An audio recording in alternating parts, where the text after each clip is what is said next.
Hello दोस्तों, कभी तुमने सोचा है कि मच्छर शाम को ही क्यों काटते हैं? क्या तुम्हें पता है 90% सांप दूध पीने के कारण मर जाते हैं? तो मैं आज कुछ ऐसे ही सवालों के जवाब दूंगा। तो आओ यार, इस चैनल को सब्सक्राइब करो और शेयर करो और शुरू करते हैं बिना किसी देरी के।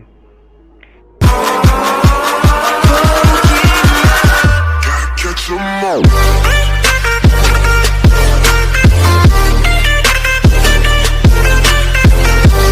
90% सांपों की मौत सिर्फ दूध पीने से हो जाती है। Indian society for wild life research के मुताबिक दूध पीने के बाद 90% सांपों की मौत हो जाती है। सांप एक रेप्टाइल यानी रेंगने वाले जीव हैं। दूध ज़्यादातर सिर्फ स्तनधारी ही पीते हैं। सांप रंग और स्वाद को नहीं पहचान पाते। कई बार उनका जब गला सूखता है तो पानी पीने की तलाश में निकलते हैं, तो इस दौरान दूध मिलने पर इसे पहचान नहीं पाते और पी जाते हैं। दूध सांपों के शरीर में आसानी से नहीं पचता और कई बार यह उनकी मौत का कारण बनता है। मच्छर रात में ही क्यों काटते हैं?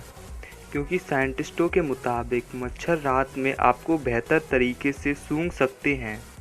इसके अलावा रिसर्चर्स ने दिन के 24 घंटे मच्छरों के काटने की क्षमता की जांच की।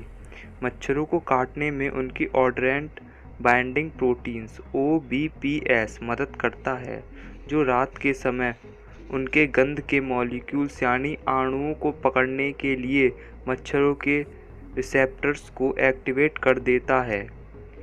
इसके साथ ही यह गंध का पता लगाने में मदद करता है, तो इस वजह से ज़्यादातर मच्छर रात में काटते हैं। आचार्य चाणक्य की मौत कैसे हुई? आचार्य चाणक्य की मौत एक रहस्य है। इतिहासकारों ने इसको लेकर मतभेद है। हालांकि कुछ शोधकर्ताएं उनकी मृत्यु को लेकर कुछ थ्योरी प्रस्तुत करते हैं। तो आओ यार, जानते हैं कि आचार्य चाणक्य की मौत कैसे हुई। आचार्य चाणक्य की मौत के बारे में कई तरह की बातों का उल्लेख मिलता है। कुछ कहते हैं कि वो अपने सभी कामों को पूरा करने के बाद एक दिन एक रथ पर सवार होकर मगध से दूर एक जंगल में चले गए थे और उसके बाद वो कभी नहीं लौटे। कुछ इतिहासकारी मानते हैं कि उन्हें मगध की रानी हेलन ने जहर देकर मार दिया था। कुछ मानते हैं कि हेलन ने उनकी हत्या करवा दी थी।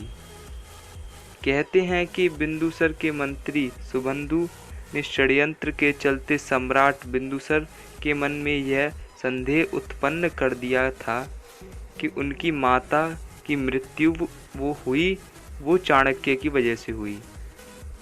इस कारण धीरे धीरे राजा और चाणक्य में दूरियां बढ़ती गईं और एक दिन चाणक्य हमेशा के लिए महल छोड़कर चले गए थे। हालांकि इसके बाद बिंदुसर के मंत्री को बहुत पछतावा हुआ। एक दूसरी कहानी के अनुसार बिंदुसर के मंत्री सुबंधु ने आचार्य को जलाने की कोशिश की थी, जिसमें वो सफल भी हुए। हालांकि इतिहासकारों का कहना है कि तथ्यों के अनुसार चाणक्य ने खुद प्राण त्यागे थे या फिर वो किसी षड्यंत्र का शिकार हुए थे। तो आज तक ये साफ नहीं हो पाया है कि आचार्य चाणक्य की मृत्यु कैसे हुई। आप सभी ने एरिया 51 के बारे में तो सुना ही होगा। ये बहुत चर्चित जगह है। तो आओ जानते हैं कि एरिया 51 क्या है और यहाँ पर जाना मना क्यों है। एरिया 51 ऐसी जगह है जिसके बारे में पूरी दुनिया को कुछ मालूम नहीं है। इसके बारे में तो अमेरिकी सरकार ने भी अभी कुछ सालों पहले कहा कि वो जगह दुनिया में मौजूद है, पर इसके आगे अमेरिकी सरकार ने एक शब्द नहीं कहा। एरिया 51 एक सैन्य मिलिट्री इलाका है जो अमेरिका शहर से दूर लॉस वेगास से 80 मील उत्तर पश्चिम में स्थित है।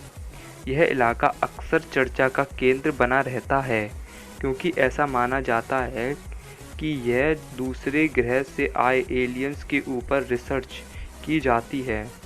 कई लोग तो यह दावा करते हैं कि उन्होंने कई बार अनडिफाइंड फ्लाइंग ऑब्जेक्ट यानी यूएफओ को वहां उड़ते हुए देखा है। सन 1947 में किए गए एक दावे के मुताबिक इस जगह पर एक एलियन का शव भी बरामद हुआ था। ये एलियन 4 फुट का था और अनगढ़ मतलब भद्दा दिखता था। कहा जाता है कि एरिया 51 के किसी हिस्से में अभी भी उस पर रिसर्च चल रही है।